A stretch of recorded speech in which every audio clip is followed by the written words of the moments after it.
मनुष्य जीवन की महत्ता की बातें बहुत सी हम सुनते हैं कि यह मनुष्य जीवन महान क्यों है, और इस मनुष्य जीवन को इतना महान तो कहा गया, लेकिन क्या ये इंसान इस मनुष्य जीवन की महत्ता का उपयोग कर पाता है?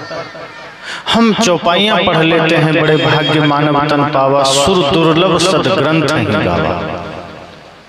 अक्सर लोगों की जुबान पर यह चौपाई होती है कि ये मनुष्य शरीर इतना बड़ा है, इतना महान है कि यह देवताओं को भी दुर्लभ है, और देवता लोग भी तरसते हैं मनुष्य शरीर पाने को। अब पता नहीं देवता तरसते हैं कि नहीं, ये तो कोई नहीं बता पाएगा, क्योंकि देवता होते सामने तो पूछते, लेकिन अब देवता तो सामने नहीं है, कैसे पता चले?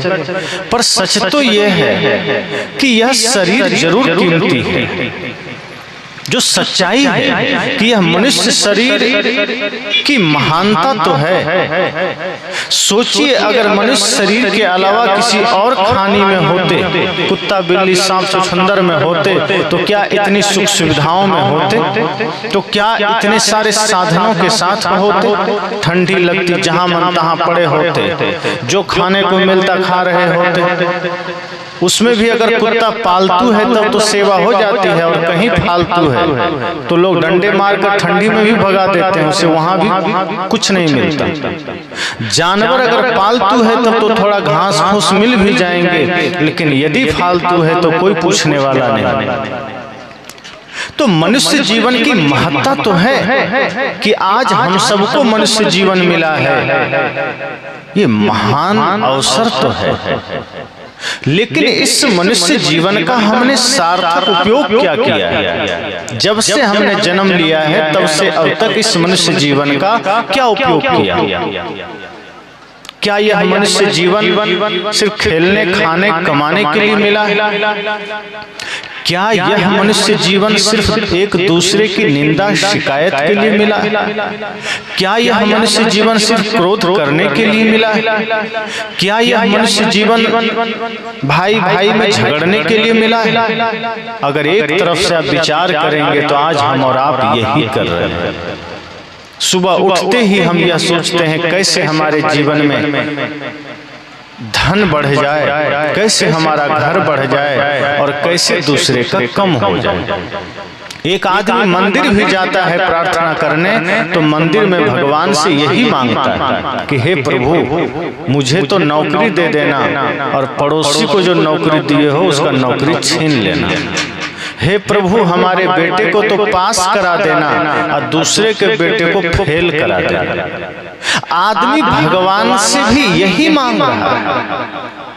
अपने लिए वो दुनिया का सारा खजाना मांगता है, दूसरे के लिए नरक मांग लेता है। अपने लिए वो 2-4 मंजिला मकान मांगता है, और पड़ोसी की झोपड़ी में भी आग लग जाए ऐसा मांगता है। अब सोचिए, जो आदमी भगवान के साथ भी यही कर रहा है, जो आदमी मंदिर में जाकर भी यही कामना कर रहा है, वो आदमी जीवन में क्या वो काम कर रहा है जिसके लिए शरीर मिला है? बड़े भाग्य मानुष तन पावा, क्या आप कह सकते हैं उस आदमी के लिए सच में ये बड़े भाग्य से मिला है? अगर यह शरीर बड़े भाग्य से मिला है, सौभाग्य से मिला है, तो सौभाग्य किसके लिए, सुंदर अवसर किसके लिए है? जो आदमी दूसरे पर दया करता है, जो आदमी करुणा करता है, जो आदमी दूसरे के दुख को देखकर द्रवित हो उठता है, जो भूखे को भोजन देता है, जो प्यासे को पानी देता है, जो भाई के साथ प्रेम का व्यवहार करता है, जो माता पिता में ही महादेव और माता पार्वती का दर्शन करता है, उसके लिए यह शरीर महत्वपूर्ण है, उसके लिए यह महान अवसर है। और जो आदमी ऐसा नहीं करता उसके लिए तो यह अभिशाप है, उसके लिए तो दुर्भाग्य है कि वो इस मनुष्य शरीर को पाया, जिस शरीर को पा करके भी वो दैत्य वाला काम कर रहा है, निशाचर वाला काम कर रहा है। सोचिए, जो आदमी किसी से घृणा कर रहा है, जो आदमी किसी से नफरत कर रहा है, जो आदमी किसी के लिए कांटे बो रहा है, जो आदमी भूखे को भोजन तक नहीं दे सकता, जो किसी प्यासे को पानी भी नहीं दे सकता, जो पड़ोसियों के लिए सुख की कामना नहीं कर सकता, क्या उसके लिए मनुष्य शरीर सौभाग्यशाली है? नहीं। मनुष्य शरीर, आपका शरीर सौभाग्यशाली तो तभी हो सकता है जब इस शरीर से आप पुण्य का काम करें, जब इस शरीर से आप धर्म का काम करें।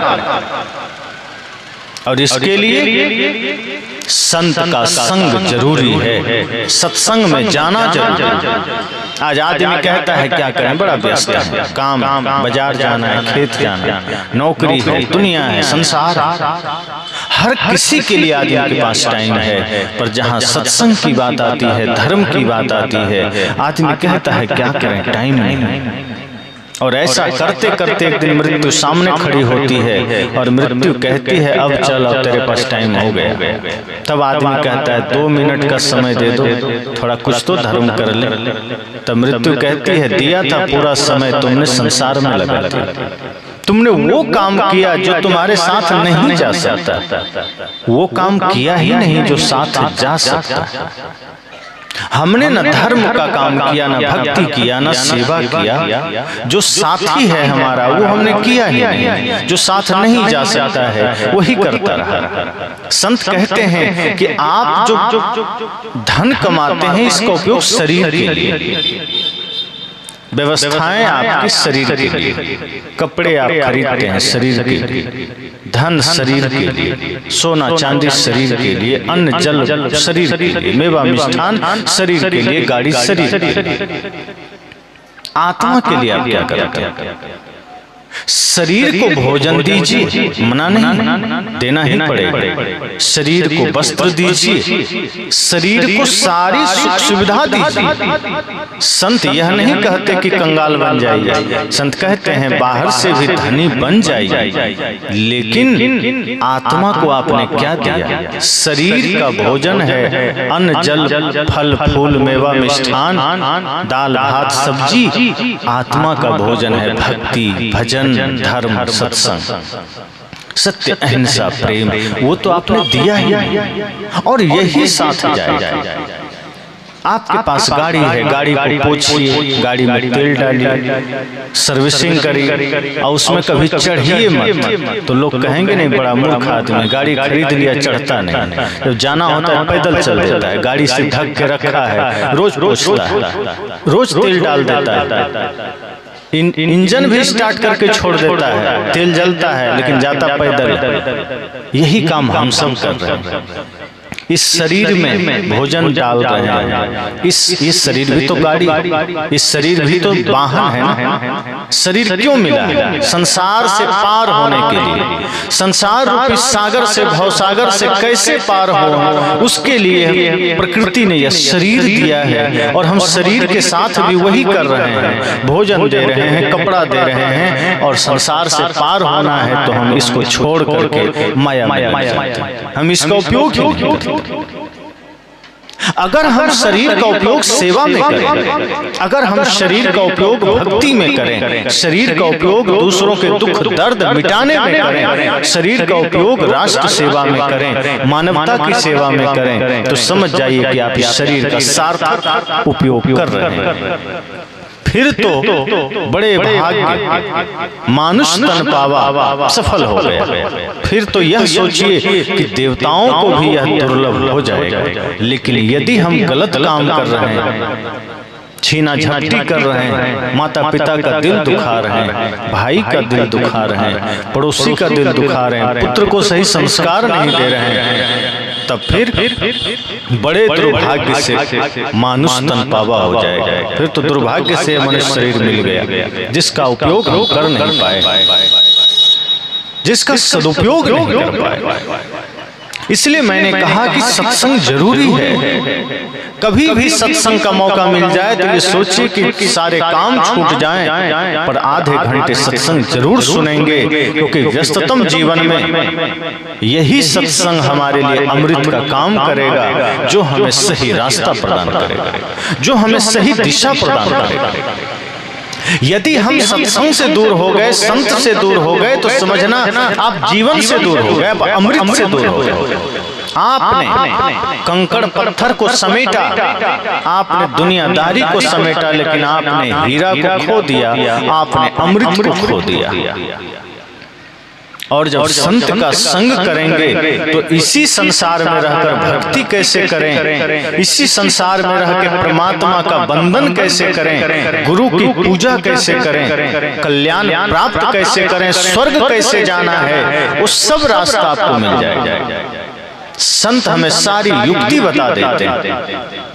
इसीलिए संत की महिमा है। इसीलिए श्री राम ने माता सबरी को कहा था, प्रथम भक्ति संतन कर सर्व। कहा था कि माता, यदि तुम जीवन में सदा शांति चाहती हो, सदैव खुशी चाहती हो, स्वर्ग मोक्ष चाहती हो, तो संतों का संग करना, क्योंकि संत तुम्हें हर जगह सुख समृद्धि से जीने का सूत्र बता देंगे। गृहस्थ जीवन में रह के साधना कैसे करें, परिवार में रह करके स्वर्ग का जीवन कैसे जिएं, ये सूत्र संत बता सकते हैं।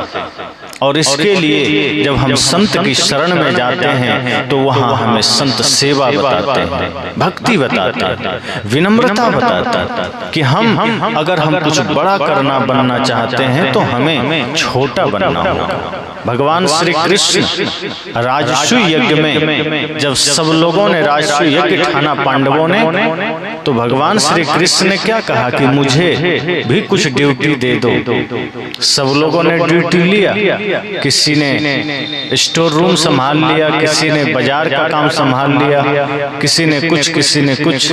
भगवान श्री कृष्ण ने कहा हमको कोई जिम्मेदारी नहीं दी।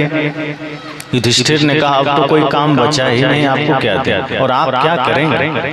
तो श्री कृष्ण ने कहा सबसे निकम्मा हम ही हैं क्या, हम भी कुछ कर सकते हैं, हमको भी काम दो।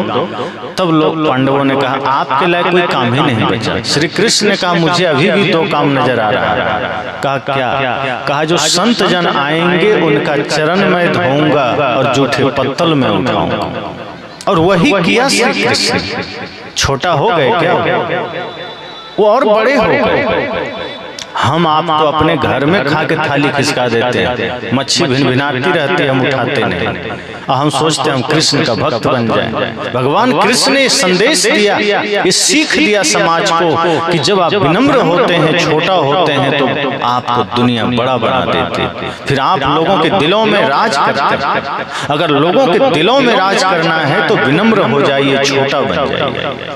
तो ये शिक्षा संतजन देते हैं कि आप अगर चाहते हैं इस संसार में सुख से रहना तो सबसे पहले छोटा बनिए। अपने अंदर ये भाव रखिए कि सब हमसे बड़ा है। इसको लेकर संकुचित धारणा नहीं बनाना है, यह भाव बनाना है कि सब श्रेष्ठ हैं, सबके प्रति हमारा आदर का भाव। और जो विनम्रता से जो काम किए जा सकते हैं, जो नम्रता से जो काम किए जा सकते हैं, वो अकड़पन से कभी नहीं होता।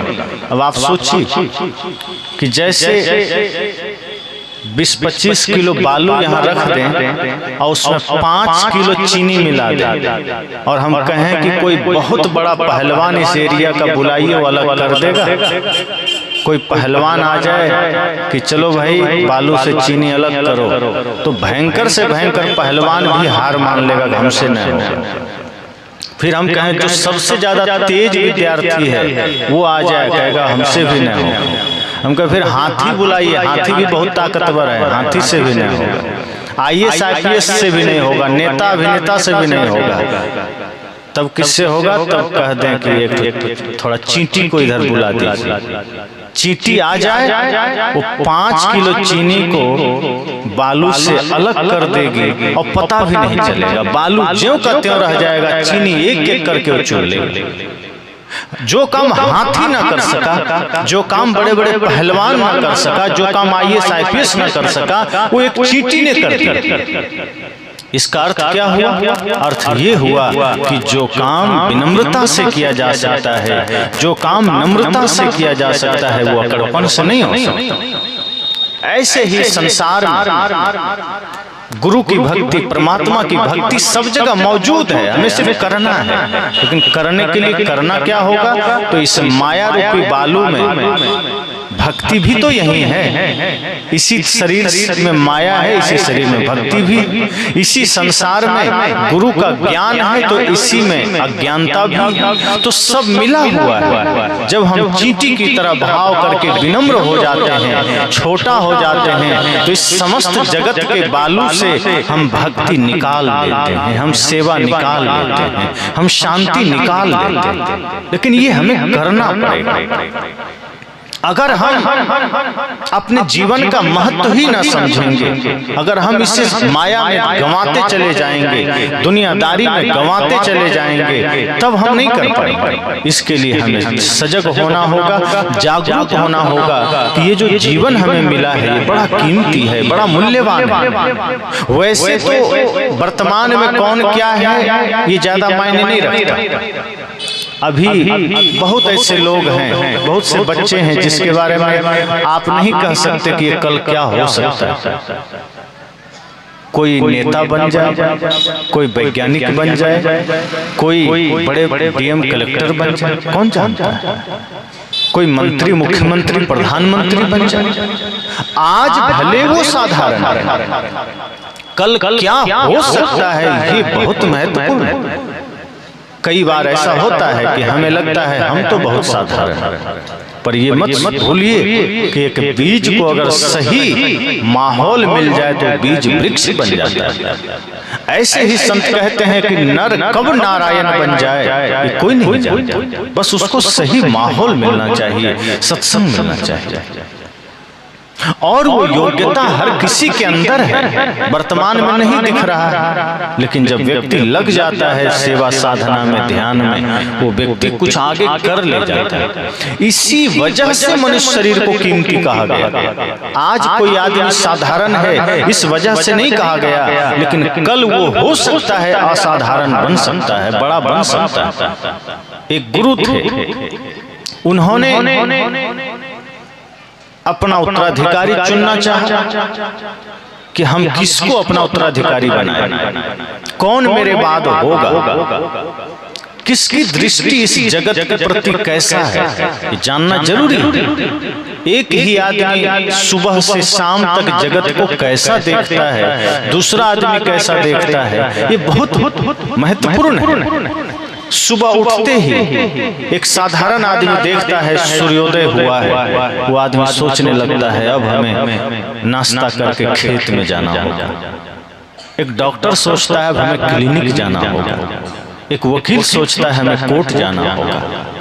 एक चोर सोचता है हमें घर में छिप जाना होगा, क्योंकि लोग दिन में देख लिया तो कहीं मार पीट देगा, रात होगी तो फिर निकलेंगे। एक साधु जब देखता है तो ये सोचता है कि सूर्योदय हो चुका है, दोपहर होगी और फिर शाम हो जाएगी। उस संत यह सोचता है हमारे जीवन का भी तो सूर्योदय हुआ था, जन्म हुआ था, अब धीरे धीरे दोपहर हो रहा है, अर्थात जवानी आ रही है, और फिर धीरे धीरे बुढ़ापा और मृत्यु आ जाएगी, अर्थात सूर्यास्त हो जाएगा, शाम ढल जाएगी। तो एक सन्यासी उसी जगत को, उसी सूर्योदय को अलग तरीके से देखता है। उसका देखने का तरीका अलग है। पेड़ के पत्ते हिलते हैं, वो संत इस भाव से देखता है कि हमारे जीवन की आयु भी हिल रही है, हमारे प्राण भी हिल रहे हैं। कब वो पीले होकर के जमीन पर गिर पड़ेंगे कौन जानता है। पेड़ कहत है पात से सुन पत्ते मेरी बात, दुनिया की यह रीत है एक आवत एक जात।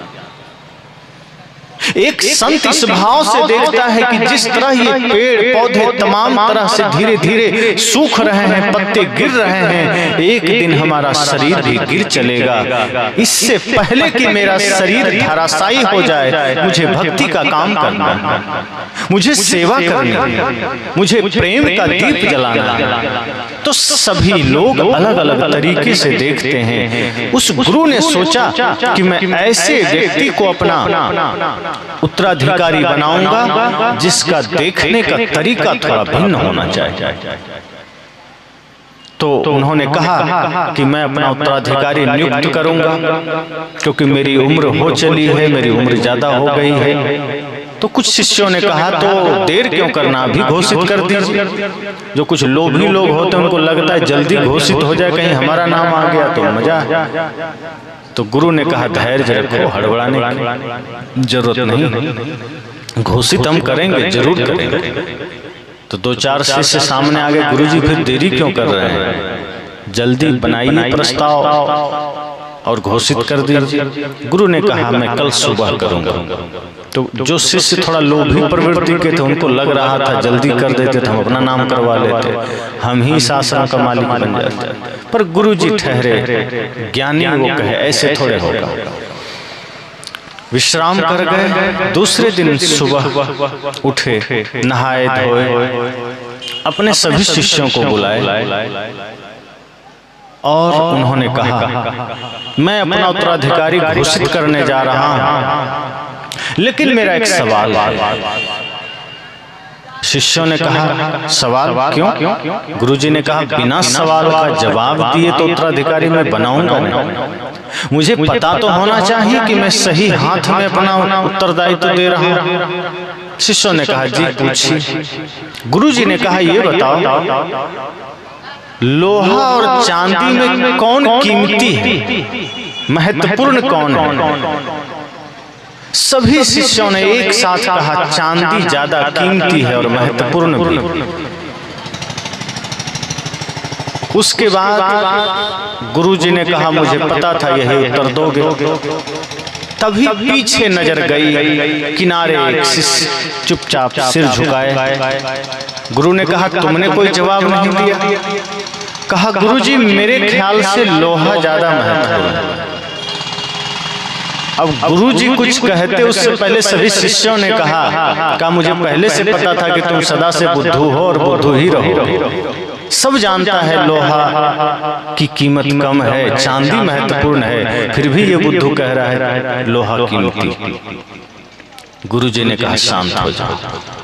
अगर उसने कहा है तुम्हें कारण भी तो जान लो, क्योंकि तुमने चांदी कहा है, पूछने की जरूरत नहीं, सब जानते हैं चांदी महंगा होता है, इसलिए तुमने भी चांदी कह दिया। पर उसने लोहा कहा है तो जरा जान तो लो कि उसने लोहा क्यों कहा है, तभी तो मैं इस पर कोई निर्णय करूंगा। क्योंकि जहां एक और सबने चांदी का नाम लिया और आप सब भी वही करते, एक शिष्य ने लोहा बोला है तो कोई तो कारण होगा। शिष्यों ने कहा कोई कारण नहीं, पागल है। गुरुजी ने कहा शांत रहो, मुझे बात करने दो। बुलाया उसको, कहा आओ बेटा बताओ तुमने लोहा क्यों कहा? उसने कहा गुरुजी लोहा अभी लोहा है, बात ठीक है, पर चांदी की कीमत ज्यादा है, ये भी बात ठीक है।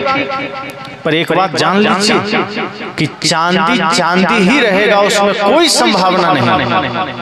आप चांदी को चांदी से बढ़ाकर कुछ नहीं कर सकते। चांदी में कोई संभावना, कोई अवसर नहीं, पर लोहा में संभावना है, लोहा में अवसर है। कहा क्या? कहा यदि पारस छुआ दीजिए तो लोहा सोना बन सकता है, लेकिन चांदी नहीं बन सकता। इसलिए लोहा ज्यादा कीमती, क्योंकि उसमें संभावना है, उसको बनाया जा सकता है, उसको बढ़ाया जा सकता है, उसका विस्तार हो सकता है। चांदी का कुछ नहीं हो सकता। गुरुजी ने कहा बात तो तुमने बिल्कुल ठीक कहा है। जिस व्यक्ति में संभावना छिपा है उसको बड़ा बनाया जा सकता है, जिसकी संभावना ही खत्म हो गई उसका तो कोई उपाय नहीं है। और बात तो ठीक है कि अगर लोहे को पारस का संग मिल जाए तो लोहा सोना बन जाता है। इसलिए लोहा कीमती है, इसलिए नहीं कि वो वर्तमान से तुलना कर रहा है। शिष्य की दूरदृष्टि काम कर गई। शिष्य ने कहा आज मैं लोहे को लोहे के रूप में नहीं देख रहा, मैं ये देख रहा हूं कि लोहा क्या बन सकता है, मैं ये देख रहा हूं कि लोहा क्या हो सकता है। मैं आदमी को इस दृष्टि से नहीं देखता कि आदमी वर्तमान में क्या है, मैं इस दृष्टि से देखता हूं कि आदमी क्या हो सकता है, आदमी में क्या संभावना है। कुछ बच्चे जब कभी सामने आते हैं तो हम लोग भी बच्चों को सिर्फ इस दृष्टि से नहीं देखते, वो बच्चे मात्र बच्चे हैं। हम ये देखते हैं कि अगर इन्हें सही संस्कार मिल जाए, अगर इन्हें सही शिक्षा मिल जाए तो यही बच्चे कोई श्रवण कुमार बन सकता है, कोई भगत सिंह के सरीखे बन सकता है, कोई चंद्रशेखर आजाद की तरह बन सकता है, कोई श्री राम श्री कृष्ण की तरह बन सकता है। गुरुजी ने कहा तुम पास हो गए। क्योंकि जिसके भीतर ये दूरदृष्टि है, जिसके भीतर दूरदर्शिता है, जो संभावनाओं को पहचान लेता है, वही हमारा उत्तराधिकारी हो सकता है। जिसकी दृष्टि सीमित हो गई, संकुचित हो गई, वो मेरा उत्तराधिकारी नहीं बन सकता। हम भी आपसे यही कहते हैं, जीवन में कभी ये मत सोचिए कि बस जो है वो है, आप अपने को आगे बढ़ा सकते हैं। सोचिए, इसी धरती पर कभी राम जी हुए, कभी कृष्ण हुए, कभी बुद्ध महावीर सदगुरु कबीर हुए, कभी नानक। इसी धरती पर चंद्रशेखर आजाद हुए, इसी धरती पर महाराणा प्रताप, इसी धरती पर ये सारे महापुरुष हुए। इन्होंने क्या बचपन से ऐसा था, धीरे धीरे अपनी संभावनाओं को बढ़ाते चले गए, धीरे धीरे अपने भीतर के सामर्थ्य को जगाते चले गए। और कोई नेताजी सुभाष हो गए, कोई लक्ष्मीबाई बन गई, कोई खुदीराम बोस बन गए, कोई कबीर बन गए, कोई बुद्ध महावीर बन गए, कोई श्री राम, कोई कृष्ण बन गए, कोई श्रवण कुमार बन गए, कोई मीरा, कोई सबरी बन गए। उन्होंने अपने जीवन के संभावनाओं को विकसित किया, बढ़ाया गुरु संतों के सानिध्य में। हम और आप भी जब ये ठान लें कि हमें अपने भीतर के संभावनाओं को विकसित करना है, तो ये जीवन कीमती हो जाता है। फिर तब हम कह सकते हैं कि बड़े भाग्य मानुष तन पावा, कि बड़े ही भाग्य से, बड़े ही सौभाग्य से ये मनुष्य शरीर मिला है और हमें कुछ करके जाना है। जीवन को व्यर्थ मत गंवाइए, ये मत सोचिए कि जो मिला है खा पी के चल देना। ये जीवन बड़ा कीमती है, अगर इस बार खो गया तो फिर मिले ना मिले कोई नहीं जानता। ये जीवन मिला है कुछ अच्छा करके जाने के लिए। अगर अच्छा करके जाएंगे तो अपने छोड़िए, गैर भी आपको याद करेंगे। और अगर कुछ बिना किए चले गए तो गैर अपने भी भुला देंगे। इसलिए ऐसा जीवन मत बिताइए कि अपने लोग भी आपको भुला दें 10 दिन 20 दिन में। जीवन को ऐसा बनाइए, ऐसा कुछ करके जाइए कि आप भी प्रेरणा बन सकें। और वो कर्म क्या है? भक्ति का, सेवा का। अगर जीवन में सिर्फ भक्ति आ जाए तो जीवन अमर हो जाता है। अमर होने का दूसरा कोई रास्ता नहीं। या तो कोई आदमी बहुत ज्यादा पाप करे तो अमर हो जाता है, जैसे रावण हो गया, पाप करके अमर हो गया, सब नाम जानता। कंस अमर हो गया। वर्तमान में देखिए तो लादेन अमर हो गया, अफजल गुरु अमर हो गया, सब नाम जाता है। कसाब अमर हो गया। पाप किया, दुष्टताई किया, अमर हो गए। और या तो इतना बढ़िया काम करिए, इतना पुण्य परोपकार का काम करिए, इतना धर्म का काम करिए कि ये लोग आपको जानने लगे। तो करना क्या है? करना यह है कि यह सोचिए कि मेरा जीवन, मेरी शक्ति, मेरी विद्या, मेरा धन पाप का कारण नहीं बने। ये ठान लीजिए कि मेरी बुद्धि, मेरा बल, मेरी विद्या, मेरा धन विनाश का कारण नहीं बनेगा, पाप का कारण नहीं बनेगा। संकल्प ले लीजिए इस सत्संग में कि जब भी हमारा धन जाएगा वो धर्म के उत्थान में जाएगा, समाज के उत्थान में जाएगा। हमारी विद्या समाज उत्थान में जाएगी, हमारा बल समाज के विकास में जाएगा, राष्ट्र निर्माण में जाएगा। यह कोशिश कीजिए कि आपका जीवन राष्ट्र या समाज के निर्माण में बाधक न बने, सहायक बने। जब हम इस तरह सोच लेंगे तो हमारे किसी कर्म से समाज और राष्ट्र का कोई अहित नहीं होगा। अभी हम ये सोचते ही नहीं, हमारी दृष्टि बहुत संकुचित है, अपने से ज्यादा नहीं सोचते। हर माँ बाप ये सोचते हैं बच्चे को बढ़िया पढ़ा दें, लेकिन अपने माता पिता की हम सेवा कर सके ये हम नहीं सोचते।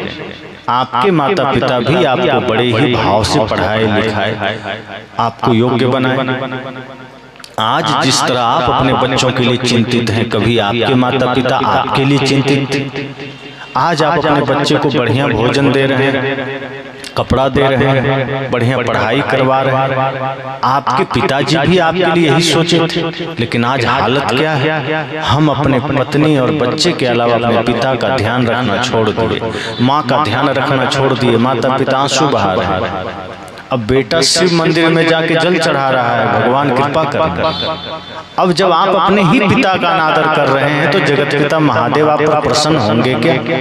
जब आपकी वजह से आपके पिता के आंख में आंसू है, आपके माँ के आंख में आंसू है, तो माता दुर्गा खुश होंगी क्या? नहीं होंगे। वो खुश तभी होंगे जब आपकी माँ आपसे खुश हो जाए, जब आपके पिता आपसे खुश हो जाए। अगर आपने अपने माता पिता के आंख में आंसू ना आने दिया तो समझ जाइए शिव पार्वती सब खुश है। और अगर आपने अपने कर्म से अपने भाई को, अपने पुत्र को, अपने माँ को, अपने पिता को रुला दिया तो कोई भगवान, कोई गुरु खुश नहीं हो सकते। इसलिए मैंने कहा ये जीवन छोटा है, ऐसा काम करके जाइए जो आपको भी सुख शांति दे और आपके वजह से समाज में भी सुख शांति समृद्धि आए। अपने बच्चों को सही संस्कार दीजिए। आप पढ़ा देते लेकिन उसको संस्कार नहीं देते। आप सोचते हैं बेटा IAS बने, IPS बने, अन्य ऊंचे पदों पर चले जाए, पत्रकार बन जाए, इंजीनियर बन जाए, डॉक्टर बन जाए, वकील बन जाए, वैज्ञानिक बन जाए, लेकिन कभी ये सोचते हैं कि बेटा एक अच्छा इंसान बन जाए।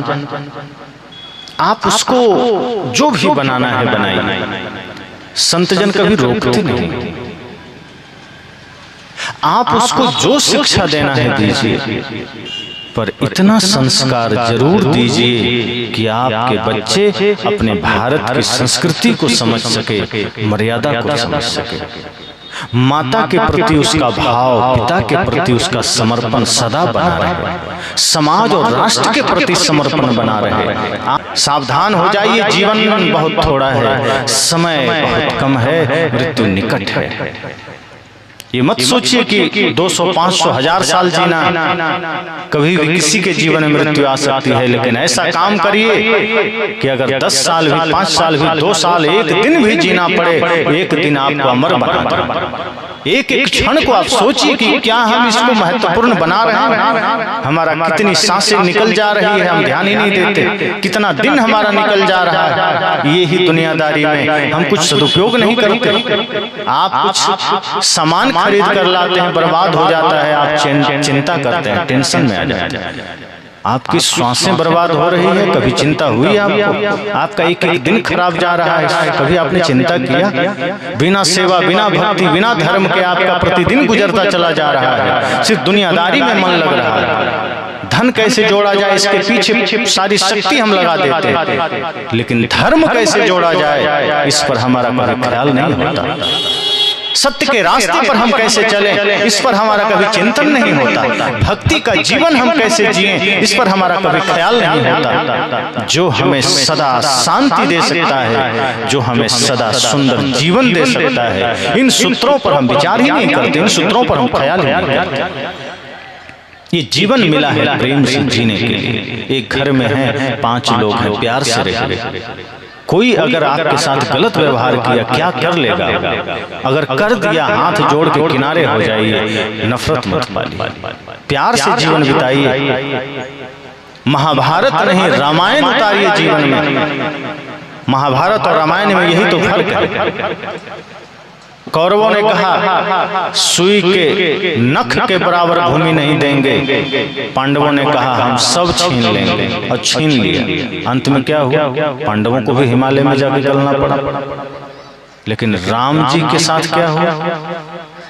माता कैकेयी ने कहा 14 वर्ष का जंगल, और वो भी राजसी वस्त्रों का त्याग करना होगा, नंगे पैर चलना होगा, भोजन का त्याग करना होगा, सिर्फ कंदमूल खाना होगा। राम जी ने क्या कहा? लड़ाई किया, हाथ जोड़ के स्वीकार कर लिया कि माता जो आज्ञा। सौतेली माँ थी कैकेयी, राम जी ने मान लिया। आज अपनी माँ कहती है बेटा एक गिलास पानी लाओ, बेटा चमक के निकल जाता है, अपने से पी लो, हमको समय नहीं। हम कैसे कहते हैं कि राम का देश? सिर्फ राम का नाम जुबान पर चलता है, राम का काम नहीं चलता। सिर्फ रामायण लोग पाठ करते हैं, रामायण को जीवन में उतारते नहीं। जिस दिन राम का काम लोगों के जीवन में उतर जाएगा, ये देश ऐसे ही स्वर्ग बन जाएगा।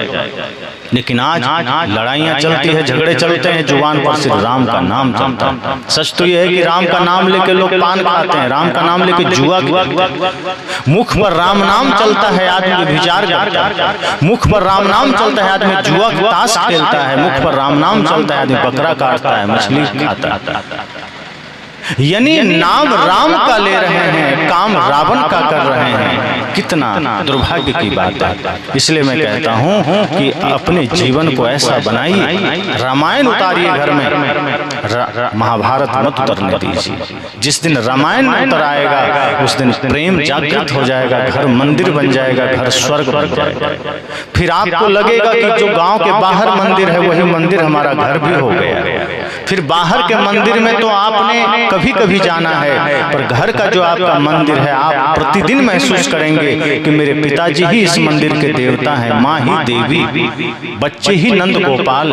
फिर आपको हर दिन मंदिर का लाभ मिलेगा। फिर हर दिन आप मंदिर की मर्यादा रखेंगे। बाहर के मंदिर की मर्यादा तो आप रखते हैं कि जूते उतार कर जाते हैं, नशा किए रहते हैं तो कुल्ला करके जाते हैं। पर जो घर आपका सच में देवालय मंदिर है, वहाँ जूता पहने रसोई घर घुस जाते हैं। जो बाहर कचड़े से लेकर आए, पान खाए निकल जाते हैं, शराब पिए घुस जाते हैं, मांस मछली खाए घुस जाते हैं। उस घर की मर्यादा आप नहीं करते, उस मंदिर की मर्यादा नहीं करते।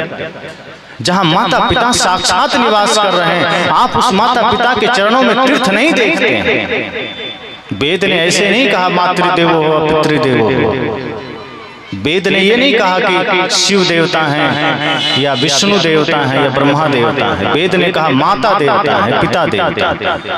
वेद ने साफ कहा माता पिता और गुरु ही असली देवता है। जो इनको मानता है वही जीवन में सुख शांति समृद्धि पाता है। जो इनका तिरस्कार करता है वो जीवन में कभी सुख चैन समृद्धि पा ही नहीं सकता।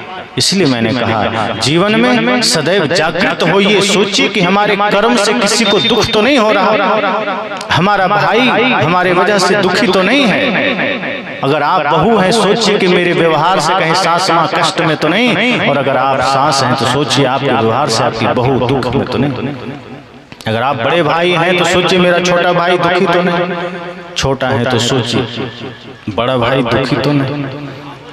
आप एक माँ हैं तो सोचिए आपके कर्म से आपके पुत्र के जीवन में कोई समस्या तो नहीं। अपने अपने कर्म को सुधार लीजिए, अपने अपने कर्म को पवित्र कर लीजिए और सोचिए कि जीवन तो थोड़ा है, क्यों अफरा तफरी करना, क्यों है तौबा करना, कुछ अच्छा कर लेना है, चल देना। जीवन ऐसा बना लीजिए, ऐसा कर्म सुंदर बना लीजिए, पवित्र बना लीजिए कि आपको सदैव 24 घंटे सुख शांति समृद्धि महसूस होता रहे। और सच कहिए तो गुरु भगवान जो भी हैं, अगर आप उन्हें अपने जीवन में पाना चाहते हैं तो उसका रास्ता भी यही है। राम जी ने कहा निर्मल मन जन सो मोहि पावा, मोहि कपट छल छिद्र न भावा। अगर आप भगवान को भी पाना चाहते हैं तो उससे पहले आपको मन को निर्मल करना होगा। अगर मन में कपट है, मन में छल है, मन में ईर्ष्या है, मन में नफरत है, किसी के लिए घृणा है, हिंसा है, तो भगवान आपको कभी नहीं मिलेंगे। फिर आप जितना मंदिर जाइए, फिर आप चाहे जितना पूजा करिए, वो व्यर्थ हो जाएगा। संत कहते हैं आप पूजा कर्म को ही बना लीजिए। हम करते क्या है, कर्म को कभी नहीं बदलते, अलग से जाके पूजा कराते हैं, अगरबत्ती घुमा लेते हैं, जल चढ़ा देते हैं, बेलपत्र चढ़ा लेते हैं और कर्म हमारा गंदा है। संत कहते हैं अपने कर्म को इतना पवित्र बना लीजिए कि आपका कर्म ही पूजा बन जाए। फिर आप अगर झाड़ू सड़क में भी लगाएंगे तो आपका सड़क में झाड़ू लगाना पूजा बन जाए। फिर आप किसी भिखारी को एक मुट्ठी अन्न दे देंगे तो उस भिखारी को एक मुट्ठी अन्न देना भी भगवान को भोग लगाना बन जाए। अगर आप ग्राहक को समान देंगे और पवित्र भाव से देंगे तो ग्राहक को समान देना भी पूजा बन सकता है। आप शौचालय साफ करेंगे पवित्र मन से तो शौचालय सफाई भी पूजा बन सकता है। संत कहते हैं कर्म को पूजा बना लीजिए, फिर आपका घर, आपका मंदिर, आपका शरीर आपका मंदिर बन जाएगा। फिर आप जो करेंगे पूजा बन जाएगा। अलग से आपको फिर कुछ करना नहीं पड़ेगा। फिर आप मुख से जो मीठे शब्द बोलेंगे वही प्रार्थना बन जाएगा। इसलिए मैंने कहा ये जीवन बड़ा कीमती है, लेकिन कीमती कब है? जब हम इससे कुछ अच्छा काम करते हैं, जब हम इससे कुछ बढ़िया काम करते हैं, कुछ धर्म का काम करते हैं, कुछ पुण्य का काम करते हैं। अगर इस शरीर से हम सिर्फ पाप करते चले जा रहे हैं, अगर इस शरीर से हम सिर्फ लोगों का दिल दुखाते चले जा रहे हैं, अगर इस शरीर से हम सिर्फ लोगों को दर्द देते चले जा रहे हैं, हिंसा करते चले जा रहे हैं, तो फिर ये शरीर बहुत दुर्भाग्य है कि मिल गया। कोई सौभाग्य नहीं, कोई भाग्य नहीं। इसलिए सब लोग सोचिए कि ये शरीर हम सबको मिला, इसका हम क्या उपयोग कर रहे हैं। जैसे जानवरों को शरीर मिला तो उनके पास तो कोई संभावना नहीं है, वो कुछ नहीं कर सकते। उनको खाना है, बच्चे पैदा करना है, मर जाना है। इंसान को शरीर मिला, आपको हमको शरीर मिला, तो क्या उतना ही काम के लिए मिला? बिल्कुल नहीं। इंसानों को शरीर, हम आपको शरीर इसलिए मिला कि हम धर्म का काम कर सकें, कि हम पुण्य का काम कर सकें, परमार्थ का काम कर सकें, इस शरीर से भवसागर पार हो सके। हम तो रोज नया भवसागर बनाते चले जा रहे हैं, हम तो रोज अपने जीवन में दाग लगाते चले जा रहे हैं। मनुष्य शरीर मिला था दाग छुड़ाने के लिए, हम तो दाग लगाए चले जा रहे हैं। कभी क्रोध का दाग लगा रहे हैं, कभी कामना का दाग लगा रहे हैं, कभी नफरत का दाग लगा रहे हैं, कभी घृणा का दाग लगा रहे हैं, कभी हिंसा का। इसमें हमें इन दागों को छुड़ाना है, इन दागों को मिटाना है, और इसके लिए गुरु संत की संगत आवश्यक है, सत्संग आवश्यक है। बहुत से लोग आपको बता देंगे, कई सत्संग ऐसे भी होते हैं जिसका नाम तो सत्संग है, लेकिन वास्तव में वो सत्संग होता नहीं। कई जगह मैंने सुना है, वहां आपको बताया जाएगा कि आपको कोई धर्म का काम करने की जरूरत नहीं। कई जगह मैंने सुना है, आपको बताया जाता है और आदमी कंफ्यूज हो जाता है, संदेह में आ जाता है क्या करें। मंच से यह कहा जाता है कि आपको भाई के साथ व्यवहार बढ़िया करने की जरूरत नहीं है, माता पिता के साथ बढ़िया व्यवहार करने की जरूरत नहीं है, मांस मछली छोड़ने की जरूरत नहीं है, आपको बढ़िया काम करने की जरूरत ही नहीं है। बस एक बार तुलसी का माला आइए हम पहना देते हैं, आप सीधे स्वर्ग चले जाएंगे। आप जितना पाप करना है कीजिए। ऐसे ठगों से सावधान रहिए। अगर ऐसा है तो फिर रामायण झूठी हो जाएगी, गीता झूठी हो जाएगी, फिर वेद झूठे हो जाएंगे।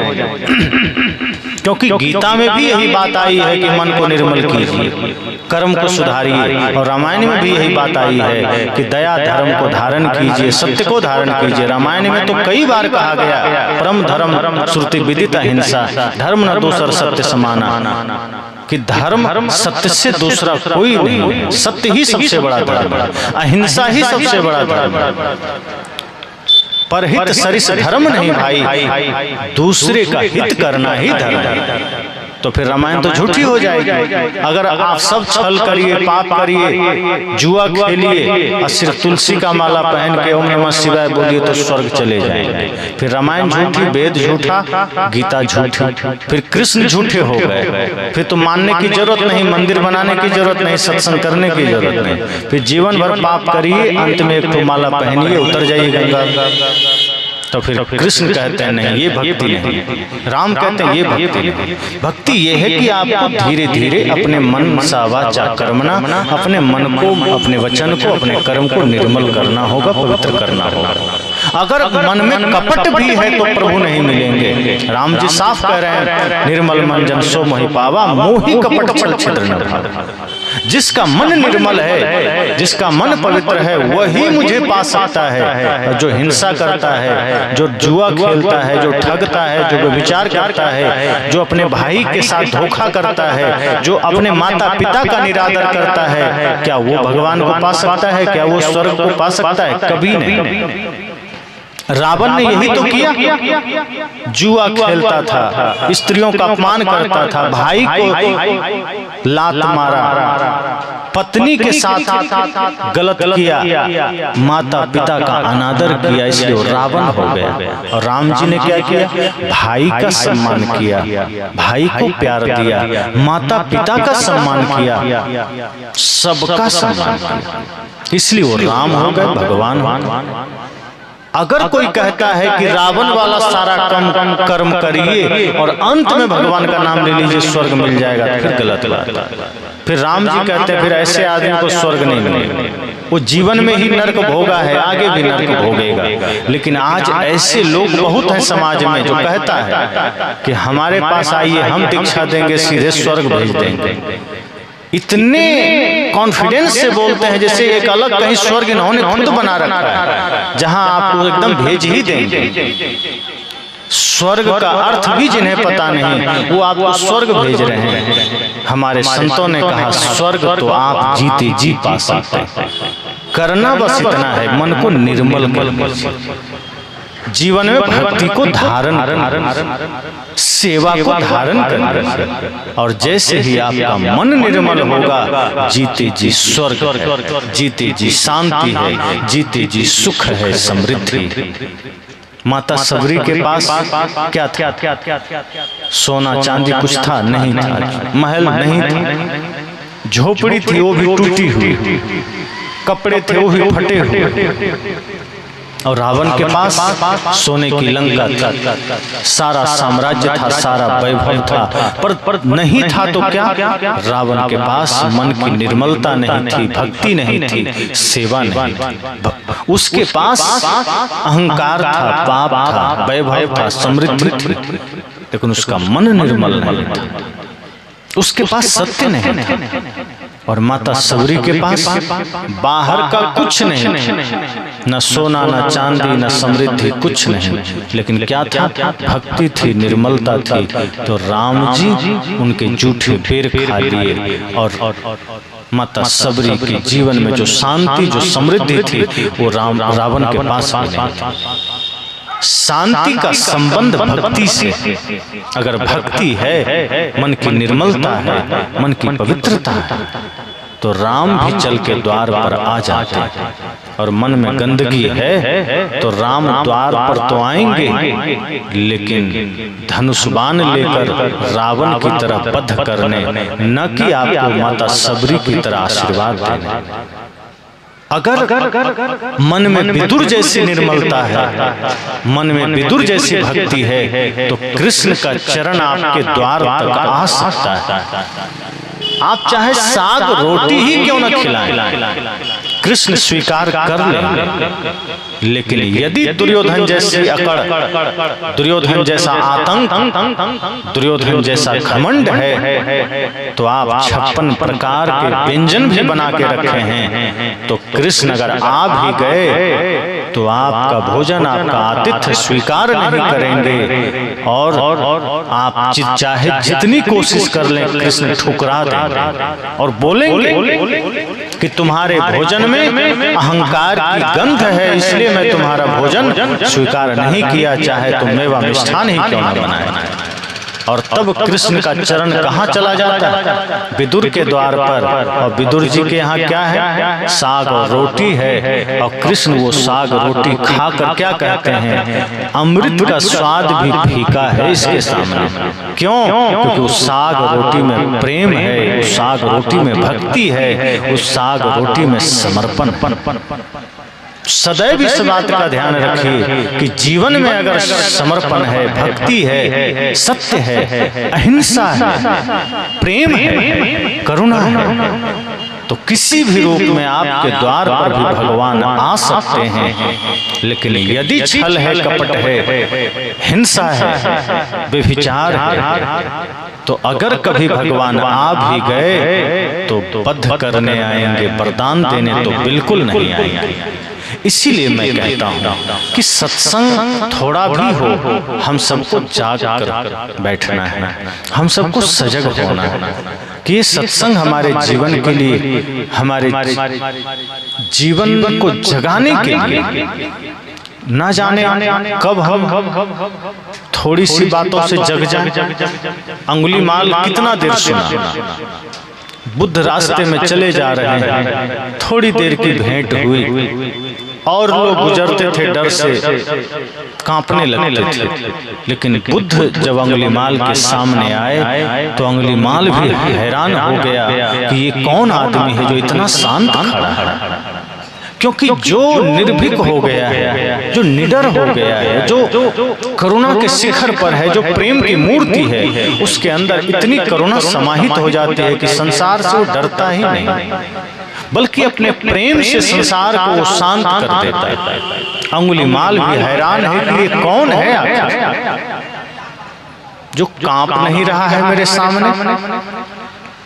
और तब अंगुलीमाल ने क्या कहा, ठहर जाओ। बुद्ध ने कहा मैं तो ठहर गया, तुम कब ठहरोगे। अंगुलीमाल को ये भी बड़ा आश्चर्य हुआ कि आज तक कोई पलट के हमको जवाब देने का साहस न कर सका। मुझे देखते ही आदमी बेहोश हो जाता था, ये कौन है जो पलट के हमको कह रहा है। तब अंगुलीमाल ने कड़क शब्दों में कहा, लगता है तुम नए, तुम्हें पता नहीं मैं कौन हूं। मैं अंगुलीमाल हूं, मुझे देखकर लोग भयभीत हो जाते हैं। और तुम कह रहे हो तुम कब ठहरोगे, क्या मतलब है तुम्हारा। बुद्ध ने कहा मतलब साफ है, मैं ठहर चुका हूं। अंगुलीमाल ने कहा तुम चले जा रहे थे और तुम कह रहे हो मैं ठहर चुका हूं, और मैं ठहरा हुआ हूं, तुम कह रहे हो तुम कब ठहरोगे। बुद्ध ने कहा मैं कब का हिंसा का रास्ता छोड़ दिया, मैंने क्रोध का मार्ग छोड़ दिया, मैंने पाप का मार्ग छोड़ दिया, अब मैं प्रेम के रास्ते पर। लेकिन तुम आज भी हिंसा के मार्ग पर दौड़े चले जा रहे हो, तुम पाप के मार्ग पर दौड़े चले जा रहे हो, तुम कब ठहरोगे। यह सुनते ही पहली दफा अंगुलीमाल को आश्चर्य हुआ कि कौन है। और जब भगवान बुद्ध ने अपनी करुणा भरी दृष्टि से अंगुलीमाल को निहारा तो इतनी तेज थी बुद्ध के आंखों में, इतना प्रेम था बुद्ध के आंखों में, इतनी करुणा थी कि वो तेज अंगुलीमाल बर्दाश्त न कर सका। उसकी आंखें झुक गई, सिर झुक गया, हाथ जुड़ गए दोनों। और तब अंगुलीमाल ने कहा प्रभु क्षमा करिए, आज मुझे नया जीवन मिल गया। थोड़ी देर सत्संग हुआ, सत्संग ही तो सत्संग क्या है जहां जीवन बदल जाए। कोई जरूरी नहीं कि पंडाल लगे तो ही सत्संग हो, जहां से भी हमारा जीवन बदल जाता है वो सत्संग है। थोड़े देर के सत्संग में अंगुलीमाल बदल गया, थोड़े देर के सत्संग में रत्नाकर बदलकर वाल्मीकि हो गया। ऐसे कितने लोग जो 2 मिनट 5 मिनट में बदल जाते हैं। हमें भी सोचना है कि ये कुछ क्षण का सत्संग हमें मिला, हम क्या कर रहे हैं। इस सत्संग आपको एक ऐसा चिंतन प्रदान करेगा कि जब आप घर जाइएगा, नेत्र बंद करके जब अकेले होइएगा, विचारिएगा, इस सत्संग रूपी दर्पण में स्वयं को निहारिएगा कि मेरे अंदर क्या कमियां हैं और क्या मैं इन कमियों के साथ ही धरती से चला जाऊं। क्या मैं इसी के लिए इस धरती पर आया था। आंखें बंद करके विचारिए कि नहीं, मैंने ये मनुष्य शरीर इसलिए नहीं पाया है कि मैं ऐसे ही पाप को लेकर चला जाऊं, मैं ऐसे ही हिंसा के साथ चला जाऊं, मैं ऐसे ही नफरत के साथ चला जाऊं। मैंने इस शरीर को इसलिए पाया है कि मैं इस जीवन को पवित्र करके जा सकूं, सत्य के रंग में रंग के जा सकूं, प्रेम के रंग में रंग के जा सकूं। मुझे यहाँ से ऐसा करके नहीं जाना है कि मेरे जाने के बाद पीछे लोग गालियां दें। मुझे ऐसा बन के जाना है, ऐसा करके जाना है। सदगुरु कबीर ने कहा है, कबीर जब हम पैदा हुए जग हंसे हम रोए, ऐसी करनी कर चलो हम हंसे जग रोए।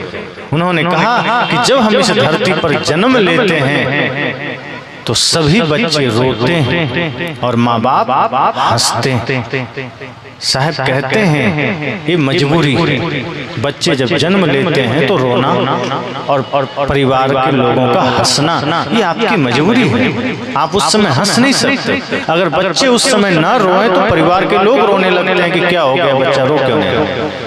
इसलिए जब बच्चे रोते हैं तो लोग खुश होते हैं कि चलो बच्चा ठीक है, स्वस्थ है। साहब कहते हैं वो आपकी मजबूरी थी, पर अब जीवन में ऐसा काम मत कर लेना कि फिर भी आप रोते हुए जाइए और लोग हंसें।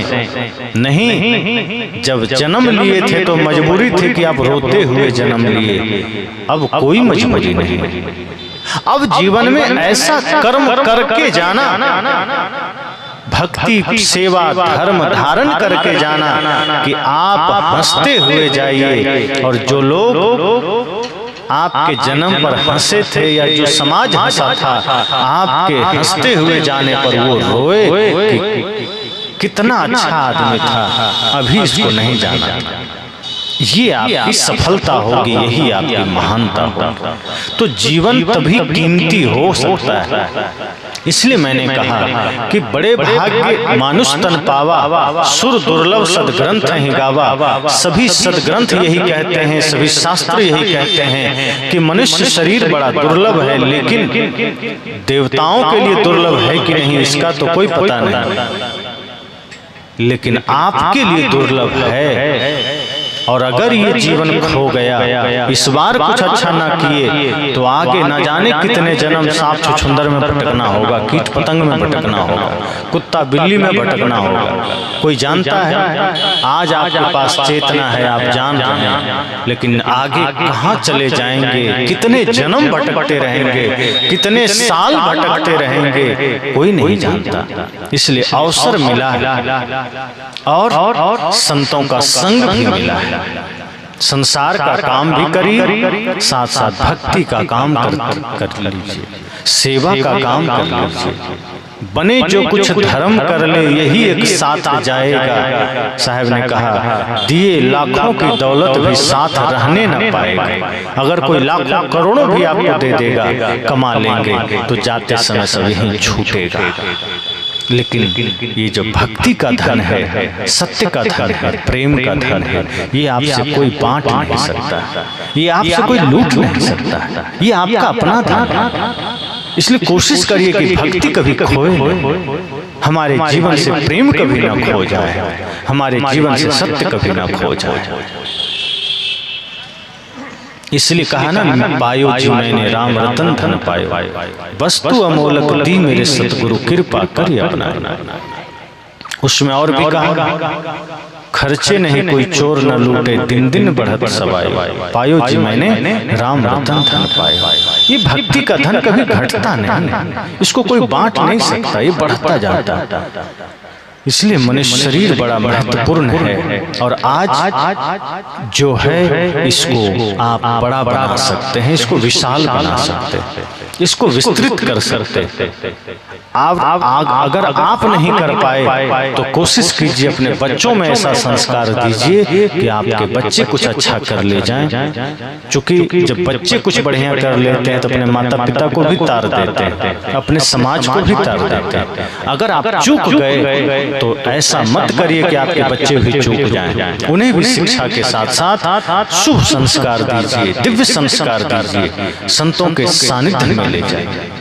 आज हम बहुत कुछ छोड़ते चले जा रहे हैं। आज हमारा पूरा जीवन इतनी भौतिकता से भर चुका है और उसमें भी हमने पश्चिम देशों का अनुकरण करना शुरू कर दिया है, पाश्चात्य देशों का, जहां संस्कार के नाम पर कुछ भी नहीं। हम अपने संस्कारों को छोड़ते चले जा रहे हैं, हम अपनी मर्यादाओं को छोड़ते चले जा रहे हैं। हमें पुनः जागृत होना है, हमें पुनः सजग होना है, हमें पुनः होश में आना है और अपने भीतर वही संस्कार जागृत करना है, समाज में भी वही जागृति लाना है और धर्म के पथ पर चलना है। तो हमारा आह्वान है, निवेदन है कि आप सब भी अपने अपने जीवन को पहचानिए और जब कभी मौका मिले सुबह सोकर उठिए तो 5 मिनट आंखें बंद करिए और विचार करिए कि हमें क्या करना है, हमने क्या किया आज तक। सोने जाइए तब भी 5 मिनट बैठिए और सोचिए कि हमने दिन भर क्या किया, ऐसा क्या किया जो हमारे लिए हितकारी है, ऐसा क्या किया जो हमारे लिए सही है। क्या हमने जीवन को गंवा दिया? अगर कुछ पाप किया है, भूल की है, तो संकल्प लीजिए कि कल का सूर्योदय अगर हमने देखा तो हम अच्छा काम करेंगे।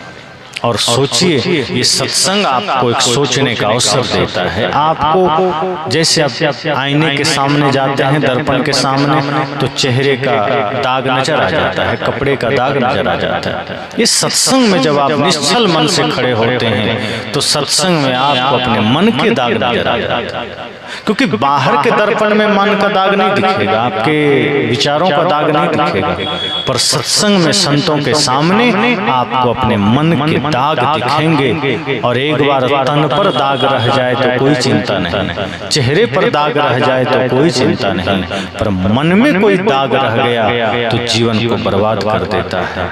इसलिए कोशिश कीजिए, संतों का संग, भक्ति, सेवा, सत्संग ये हमारे जीवन में हो, ताकि मन में कोई दाग न रह सके, मन में कोई कचरा न रह सके, हमारा मन निर्मल हो और हम अपने जीवन की कीमत को समझ सकें, हम अपने जीवन को महत्वपूर्ण बना सकें और साथ साथ अपने बच्चों में सही संस्कार दे सकें, ताकि हमारी आने वाली पीढ़ियां भी भक्ति से रंगा हो, हमारे युवाओं में राष्ट्र भक्ति हो, माता पिता गुरु के प्रति भक्ति हो, ताकि एक सुंदर सभ्य समाज का निर्माण हो सके। तो यही संकल्प के साथ और साथ साथ आप सब जब भी वक्त मिले गिद्धेश्वर धाम आइए। संत कबीर राष्ट्र निर्माण संघ जो कि एक संस्था जो हमने स्थापित किया है, जहां समाज के लिए, राष्ट्र के लिए जो कुछ भी बन सकता है सेवा करने का संकल्प के साथ उसकी शुरुआत हुई है। तो आप सब उस अभियान से जुड़ सकते हैं, अपना योगदान दे सकते हैं और आगे अपने जीवन को महत्वपूर्ण बनाने का संकल्प लीजिए। इसी के साथ वाणी को विराम देता हूँ।